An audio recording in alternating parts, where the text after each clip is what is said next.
नमस्कार दोस्तों, आज के इस वीडियो में आप जानने वाले हो सेमेस्टर 4 हिंदी मेजर पेपर 8 का इम्पोर्टेंट क्वेश्चंस जो एग्जाम में पूछे जाने की पूरी संभावना है। तो चलिए बिना देर किए आज के इस वीडियो को स्टार्ट करते हैं। वीडियो स्टार्ट करने से पहले आपको 2-3 बातें ध्यान रखनी है। पहली बात ये कि ये जो सेशन है सेमेस्टर 4 वाले स्टूडेंट के लिए है जिनका सेशन 22 से 26 चल रहा है।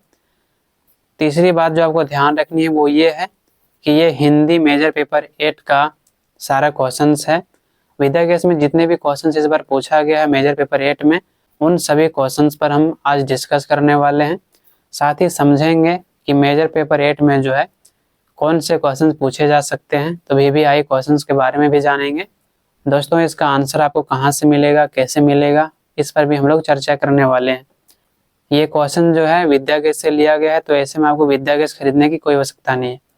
तो चलिए हम लोग इनके सभी क्वेश्चन को डिस्कस कर लेते हैं और फिर देखते हैं कि इनमें VVI क्वेश्चन कौन सा है। पहला जो क्वेश्चन है दोस्तों वो है राष्ट्र, राष्ट्रीयता और राष्ट्रीय चेतना का अर्थ और अर्थवत्ता की व्याख्या करें। यानी राष्ट्र से क्या समझते हैं, राष्ट्रीयता और राष्ट्रीय चेतना का अर्थ क्या होता है, इसके बारे में आपको व्याख्या करनी है। जब भी राष्ट्रीयता या राष्ट्र की बात आती है दोस्तों, राष्ट्र का निर्माण तभी होता है जब लोगों के बीच एक होने का भाव हो, यानी एकता का भाव हो। जब तक एकता का भाव नहीं होता है तब तक कोई भी देश में राष्ट्रीय चेतना नहीं फैल सकती है। जब किसी भी देश में एकता का भाव होता है, एक होने का साहस रखता है, एक होने का भाव पैदा होता है, तो ऐसे में वहाँ पर राष्ट्रीय चेतना फैलता है। तो इसी प्रकार से आपको पूछा गया है कि राष्ट्र का अर्थ क्या है, इसके अलावा राष्ट्रीयता क्या है और राष्ट्रीय चेतना का क्या अर्थ है। पहली बात जो राष्ट्र का अर्थ है दोस्तों, राष्ट्र का अर्थ यह माना जाता है जैसे कि जितने भी भौगोलिक क्षेत्र है, चाहे यूरोप हो चाहे एशिया हो, सबकी अपनी भौगोलिक स्थिति होती है। तो एशिया में जितने भी देश हैं, इसके अलावा जो भारत है, भारत में जो लोग रहते हैं, यहाँ के लोगों की अलग संस्कृति है, अलग कल्चर है। यही कारण कि भारतीय लोग अपने कल्चर और संस्कृति को अपनाए हुए हैं, इनको भूलते नहीं है। और जब यहाँ के लोगों की संस्कृति एक ही है तो ऐसे में यहाँ पर लोगों के बीच एक होने की भाव होती है, और जब एक होने की भाव होगी तभी राष्ट्रीय चेतना भी फैलेगी। तो इस प्रकार से पहला क्वेश्चन इम्पोर्टेंट है जो आपको करके ही जाना है। दूसरा क्वेश्चन जो है राष्ट्रीयता की अवधारणा की विवेचना करें। दूसरा क्वेश्चन में आपको पूछा गया है कि राष्ट्रीयता की अवधारणा क्या है, यानी राष्ट्रीयता किसे कहा जाता है। तो दोस्तों, जैसे कि मैंने आपको बताया पहला क्वेश्चन में कि राष्ट्रीयता क्या होता है, तो जब आप पहला क्वेश्चन कर लोगे तो ऐसे में आपका दूसरा क्वेश्चन भी आराम से हो जाएगा। राष्ट्रीयता का अवधारणा का मतलब ये है जहाँ पर लोग सामाजिक, सांस्कृतिक, राजनीतिक और भावनात्मक रूप से जो है एक होने का भाव रखते हैं। यही भाव जो है उनको आपस में जोड़ता है, और जब आपस में राजनीतिक, सांस्कृतिक और सामाजिक परंपरा, संस्कृति उनको जोड़ता है आपस में, वैसे ही स्थिति में जो है लोगों के अंदर राष्ट्रीयता की भावना फैलती है। तो इस प्रकार से पहला आप आंसर करोगे तो दूसरा क्वेश्चन भी आपका कंप्लीट हो जाएगा। तीसरा जो क्वेश्चन है दोस्तों वो है भारतीय प्राचीन वाङ्मय और आधुनिक भारतीय और पाश्चात्य साहित्य में राष्ट्र और राष्ट्रीय चेतना संबंधी दृष्टिकोण की विस्तृत व्याख्या करें। वाङ्मय का मतलब है साहित्य, कि भारतीय और प्राचीन साहित्य या आधुनिक भारतीय और पाश्चात्य साहित्य में राष्ट्रवाद और राष्ट्रीय चेतना किस प्रकार से फैला, उसके बारे में आपको बताना है। तो यहाँ पर वाङ्मय का मतलब है साहित्य, तो भारतीय प्राचीन साहित्य क्या है और फिर आधुनिक भारतीय साहित्य क्या है। इसके अलावा पाश्चात्य का मतलब पश्चिमी के यानी यूरोप देशों की साहित्य क्या है, उनकी चेतना क्या है, तो इसके बारे में आपको बताना है। जब भी हम भारतीय साहित्य की बात करते हैं तो भारतीय समाज में जो है साहित्य का बहुत बड़ा योगदान रहा है, क्योंकि आधुनिक युग में जो है साहित्य के माध्यम से कवियों ने, लेखकों ने राष्ट्रीय भावना को फैलाया है। तो ये क्वेश्चन भी इम्पोर्टेंट है। तो जब हम लोग इसका आंसर करेंगे बिल्कुल डिटेल में समझेंगे, आसान शब्दों में। चौथा क्वेश्चन है भारतीय एवं पाश्चात्य रंगमंच की अवधारणा एवं उद्भव एवं विकास का वर्णन करें। यानी कि भारत में जो है रंगमंच का कैसे विकास हुआ, इसके अलावा पश्चिम में रंगमंच का कैसे विकास हुआ, और इनके विकास यात्रा के बारे में आपको बताना है। पहले आपको बताना है कि भारतीय समाज में, भारतीय साहित्य में रंगमंच का कैसे विकास हुआ, और फिर पाश्चात्य यानी यूरोप में रंगमंच का कैसे विकास हुआ।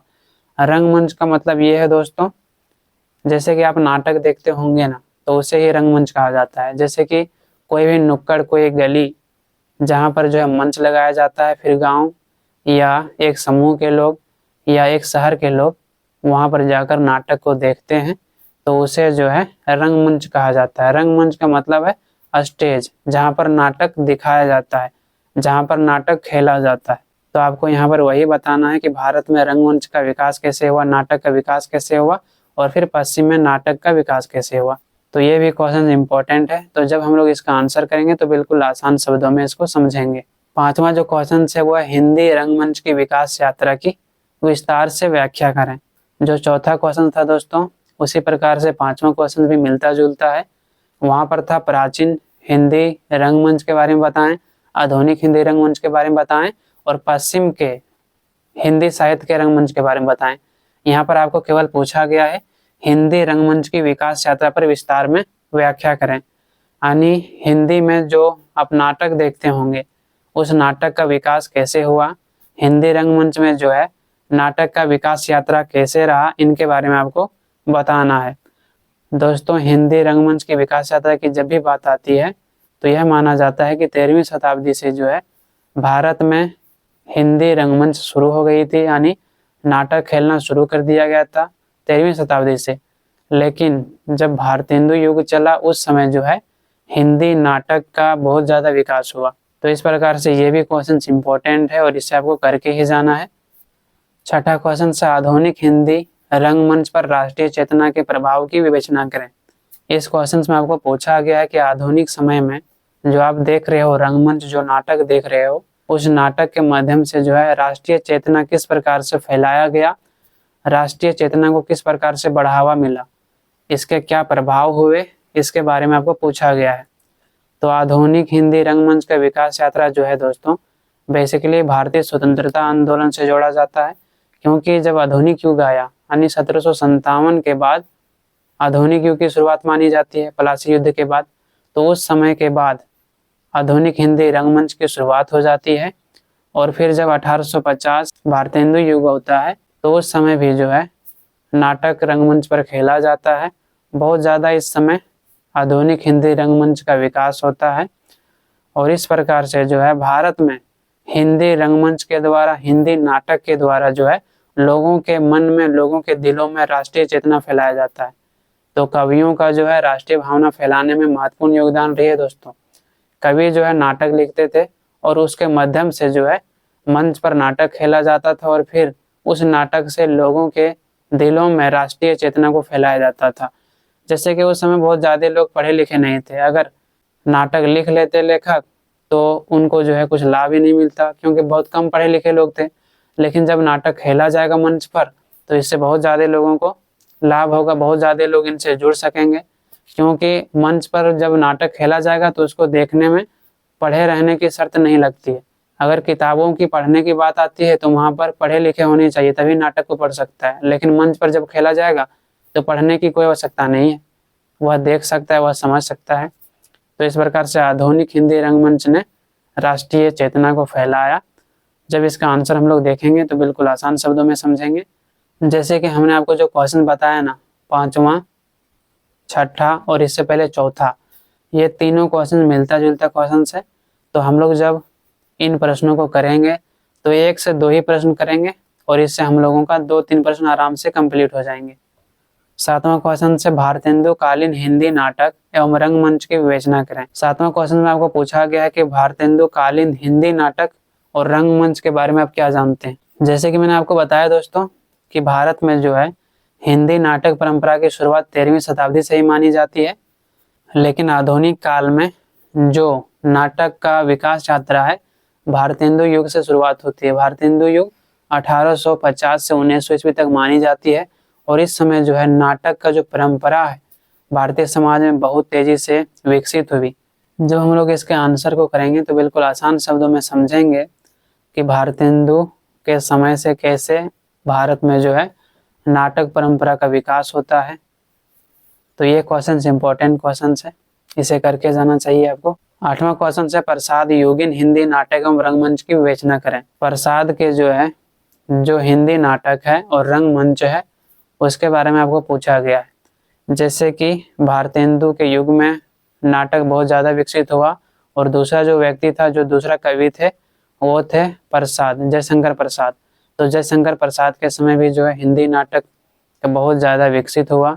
हिंदी नाटक की जो यात्रा है इस समय बहुत ज़्यादा विकसित देखने को मिलता है।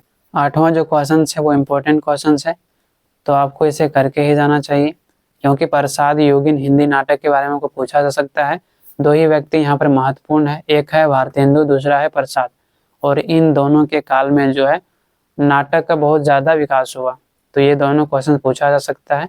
9वां क्वेश्चन है आधुनिक समकालीन हिंदी नाटक एवं रंगमंच की विवेचना करें। यानी आधुनिक समकालीन हिंदी और नाटक का विकास कैसे हुआ, उनके रंगमंच की क्या विशेषताएं थी, इसके बारे में आपको बताना है। तो पीछे जो मैंने आपको क्वेश्चन बताया है कि आधुनिक समय में हिंदी नाटक का कैसे विकास हुआ, उस प्रश्न को आप करोगे तो आपका ये जो है कंप्लीट हो जाएगा, आपको इसको अलग से करने की कोई आवश्यकता नहीं है। तो इस प्रकार से यहाँ पर समाप्त होता है दोस्तों।